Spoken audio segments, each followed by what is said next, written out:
શિર વાળીને, હે મિત્ર, આ તારા રક્ત વિના ચરણોમાં જો ન જગોડી દઉં તો મારું નામ અશ્વત્થામા નહીં.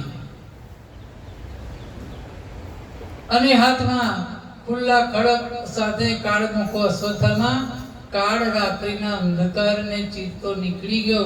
મધ્યરાત્રિ થઈ 18 દિવસના સતત યુદ્ધના થાકથી સૈનિકો નિર્ભય થઈને આજે ઘોર નિંદ્રામાં પડ્યા હતા.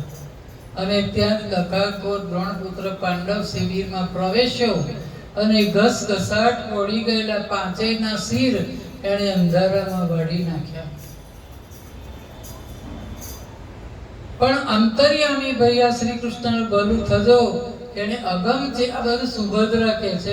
અગમ ચેતી વાપરીને આવતીકાલે સવારે હવે વિજયની જય ઘોષણા સાથે હસ્તિનાપુરમાં કેવી રીતે પ્રવેશ મેળવવો એ સર્વપ્રથમ કયું કાર્ય હાથ ધરવું એની ચર્ચા વિચારણા કરવાના બહાને પાંચે પાંડવોને પોતાની છાવણીમાં બોલાવા ગયા. આજે નિરાતે વાતો કરીશું, એમની સાથે બેસીશું અને પાંચે પાંડવોના શયન પ્રબંધ એમણે એમની સુરક્ષિત છાવણીમાં કરાવ્યા.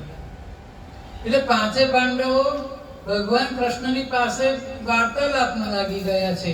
અને એ સમયે અશ્વત્થામા પાંચે પાંડવો ના હતા અને પાંચાલીના પાંચે પુત્રને યુધિષ્ઠિર પુત્ર પ્રતિત અને ભીમસેનનો પુત્ર, અર્જુનનો પુત્ર, નકુલનો અને સહદેવનો, આ બધાયના માથા વાળીને લઈ ગયો. અને એમ કે આ પાંચે પાંડવો સુધા છે, પણ આ પાંડવોના પાંચે પુત્રો નાના બાળ જેવા, જેમ શ્રીફળ વધેરે એમ વધેરી નાખ્યા ને પાંચેયના માથા લઈને જાય. અને ઘાતક અશ્વત્થામા હરખાતો દુર્યોધન પાસે જાય અને કહે કે હે દુર્યોધન, આ પાંચેયના ચહેરા જોઈ લે, પાંચેયના માથા લઈને આવે છું.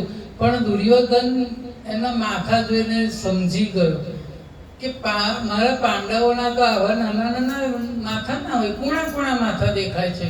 અને ત્યારે દુર્યોધન વેર ભૂખ્યો આત્મા કકડી ઉઠ્યો અને મૃત્યુશૈયા પર પડ્યા માથું પછાડીને ઘોર આક્રમણ કરીને કહ્યું, અશ્વત્થામા, તને ફિટકાર છે, દુષ્ટ બ્રહ્મ રાક્ષસ. તને ખબર નથી કે તે વગર વિચાર્યા કેવું ભયંકર પાપ કર્યું છે. હે કાતિલ, હે કાળમુખા, તે તો પાંડવોના બદલે પાંચે પાંડવ પુત્રોને હણી નાખ્યા. નરાધમ, તને રવ નરકમાં પણ સ્થાન નહીં મળે. કુળ ઘાતક, તે તો મારા શાંતનુના વંશનો એક પણ દીપક જલતો ના રહેવા દીધો. કારણ કે 100 કૌરવો ગયા છે. પાંડવો તો જશે ઉંમરલાયક છે, પણ એની પાછળનો જે વંશ હતો એ વંશને તે હણી લીધો. અને મારું પણ કોઈ નથી રહ્યું કે જે હસ્તિનાપુરમાં રાજ કરી શકે. એવો દુર્યોધન દુષ્ટ હતો, તો એને પણ તો એના છેવટે તો દુઃખ લાગ્યું કે તે ખોટું કર્યું. અવિચારી અશ્વત્થામા, તને ધિક્કાર છે. તારું કાળું મોં લઈને તું મારા નજર આગળથી દૂર થઈ જા. જિંદગીમાં ક્યારે પશ્ચાતાપ